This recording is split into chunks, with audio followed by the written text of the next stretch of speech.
Hi, it's Mark from EndAllDisease.com, and I've got another fantastic presentation for you. This one on treating vision loss with red light therapy. We're going to go over three things. Number one, can red light therapy damage my eyes? This is the most common question I get from people. Do I need to wear eye protection during red light therapy? Number two, can red light therapy be used to improve my vision? Whether you got stupid Harry Potter glasses like the ones I'm wearing now, or an existing eye condition that you want to treat, can red light therapy be used to improve your vision? Is there any evidence for this? And number three, of course, how does it work? How is it that red light therapy gives people treating their eyes and other places of their body such fantastic results? All these things and more in this presentation. This presentation I've titled Treating Vision Loss with Red Light Therapy. By far the most common question I get about red light therapy is, do I need to wear eye protection during red light therapy treatment? This question probably arises because people know the sun and tanning beds can damage your eyes, so naturally they wonder maybe red light can too. So first we're going to go over a little bit more about solar radiation, as well as radiation that comes from tanning beds, and contrast that to red light therapy, just so you can have an understanding of all three. It'll put it into context for you. Understanding solar radiation. At least 60% of the radiation coming from the sun is in the red and near infrared end of the spectrum. As you can see on this graph that I have on the screen if you're watching this video, 52% of the radiation coming from the sun is near infrared. 43% is visible. So visible light would be your yellow, green, blue, purple, orange, and of course red. And only 5% of the energy coming from the sun is ultraviolet radiation. And ultraviolet radiation is the damaging part. It's also the part that interacts with the cholesterol in your skin to produce vitamin D. So it is to some extent essential, but it's also the portion which can cause damage to your eyes. It can cause sunburn. The high proportion of red and near infrared light coming from the sun offers some protection against that ultraviolet light. Here's a fun fact about solar radiation. Ultraviolet light causes damage in the same way as ionizing radiation from X-rays or radiotherapy. Except the only difference is that when you get a sunburn, you're only being burnt on the surface of your skin, while the cancer patient who receives radiotherapy will be burnt throughout their entire body. Tanning beds. Tanning beds give off 100% ultraviolet light. 95% of that UV is in the UVA spectrum and only 5% UVB, which is the kind that converts cholesterol into vitamin D. Unlike the sun, tanning beds emit only damaging frequencies with no protective red or near infrared light. In the absence of red and near infrared light, ultraviolet radiation becomes increasingly harmful. This is why tanning beds are considered dangerous and known to cause cancer. A fun fact about tanning beds is that they can be made a lot safer and a lot more medicinal by replacing 50 to 60% of the UV bulbs with red or near infrared bulbs, which will in effect simulate or mimic the sun. Alright, sun versus tanning beds versus red light therapy. Now we're going to compare all three. Does the sun emit UV radiation? Yes, it does. Does a tanning bed emit UV radiation? Yes, it does. Does a red light therapy device emit UV radiation? No, it does not. Will the sun tan your skin? Yes, it will. Will a tanning bed tan your skin? I'll let you figure that one out. Will a red light therapy device tan your skin? No, it will not, because there's no UV radiation coming from it. Does the sun help the body produce vitamin D? Yes, it will. Does a tanning bed help the body produce vitamin D? Yes, it will. Does a red light therapy device help the body produce vitamin D? No, it will not, because there's no UVB radiation. Does the sun contain red and near infrared light? Yes, it does. Does a tanning bed contain red and near infrared light? No, it does not, which is one of the reasons why it's really harmful for you. Does a red light therapy device contain red and near infrared light? Yes, it does. Can the sun cause harm? Yes, it can, in excess. Can a tanning bed cause harm? Yes, it can. Can a red light therapy device cause harm?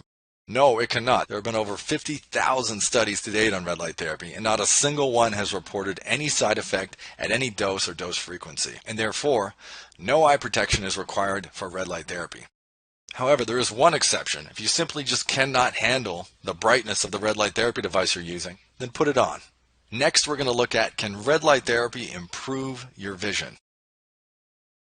Vision improved in patients with age-related macular degeneration.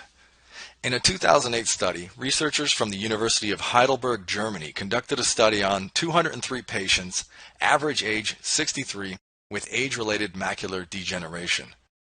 10 patients served as controls, and 193 patients with and without cataracts received 4 treatments of near-infrared laser therapy over a period of 2 weeks. The power of the laser was 7.5 milliwatts.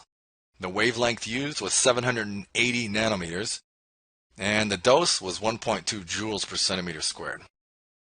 The results of the study: the treatment significantly improved visual acuity in 95% of eyes with cataracts and in 97% of eyes without cataracts.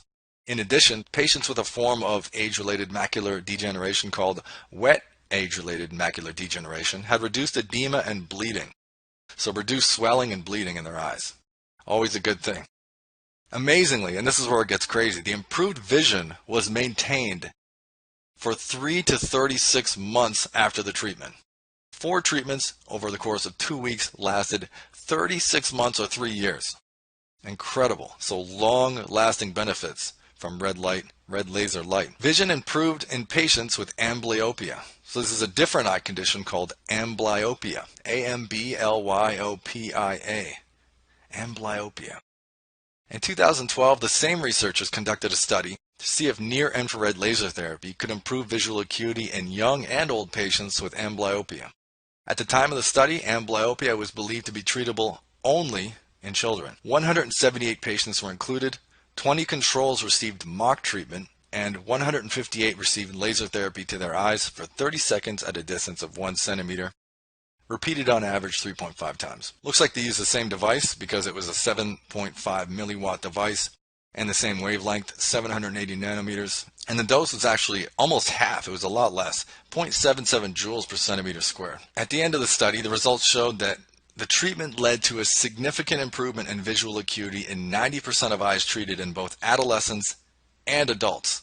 So for the first time, it has been shown that now we do have a treatment for amblyopia in adults, an effective one at that. And the amazing thing, the treatment effect was maintained for at least 6 months. If they had followed up even beyond 6 months, who knows how long it would have lasted. A while back, I got a testimonial from somebody from Toronto, Ontario, who purchased a red light therapy device named Kaya. And she used it on her eyes and had an incredible story of a visual improvement. So here's some anecdotal evidence for you. I'll read her testimony. Wonderful. I asked her how things were going.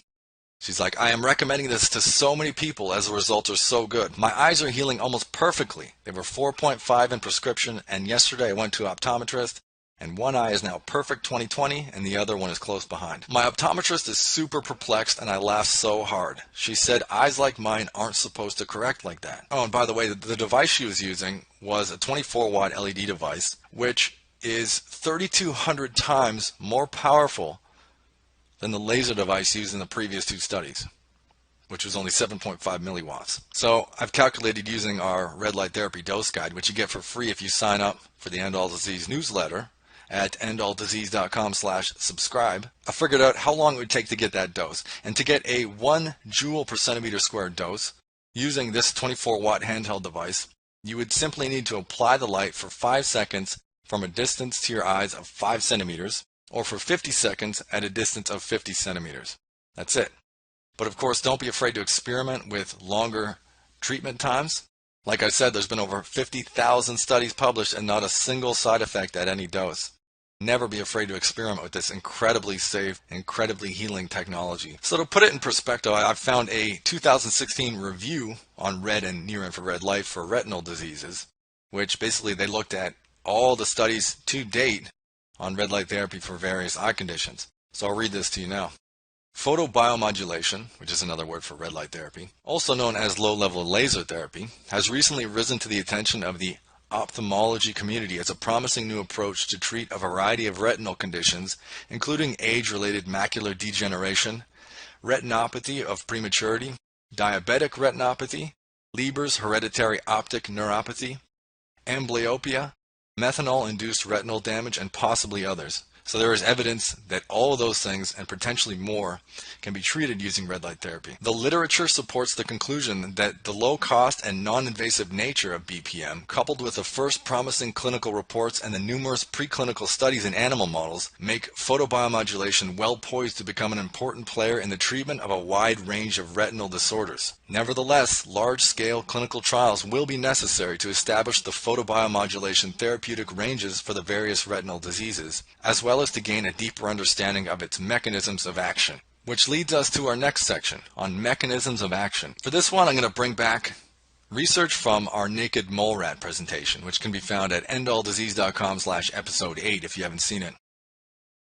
The naked mole rat, which literally does not age, has more highly saturated tissue phospholipids than rats which live much shorter lifespans. So the naked mole rat compared to typical rats lives sometimes 16 times longer. So we're going to compare and contrast the cells of the non-aging naked mole rat with the damaged cells of the eye. So as this diagram shows, stress causes saturated free fatty acids to be released from tissues for energy. Saturated free fatty acids are used, and the stress ends and is switched off. In malfunctioning eye cells, the nature of the stress response is changed.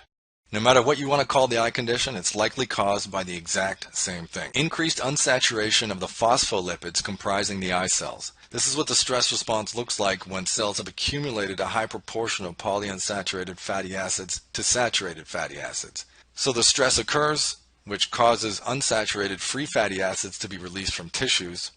Those unsaturated free fatty acids are then used for energy by cells, and because they're so unstable, toxic fragments are formed from their oxidation, triggering more stress to be produced. And one example of the toxic fragments which I refer to is prostaglandins, but it depends on which kind of fatty acid we're talking here. So what we're looking at here then is a vicious cycle of stress caused by the oxidation of unsaturated fatty acids.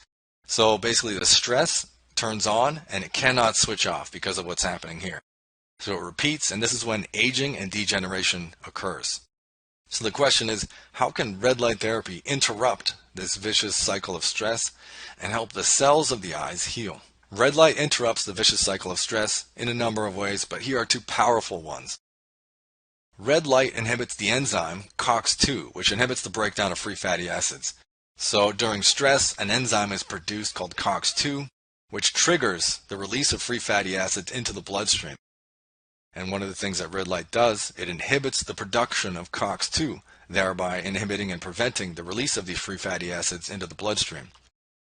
So that breaks the chain right there. If COX-2 is inhibited, the unsaturated free fatty acids will not be released from tissues, and they will not be used for energy, and then the toxic prostaglandins and other fragments will not be formed, which will not be promoting stress to continue. So this whole vicious cycle of stress is broken by red light therapy inhibiting COX-2. But there's more. When you apply the red light, there's likely going to be lots of these toxic fragments from PUFA oxidation in the area that need to be cleaned up. Well, red light is a potent antioxidant, so it scavenges these free radical stress promoters.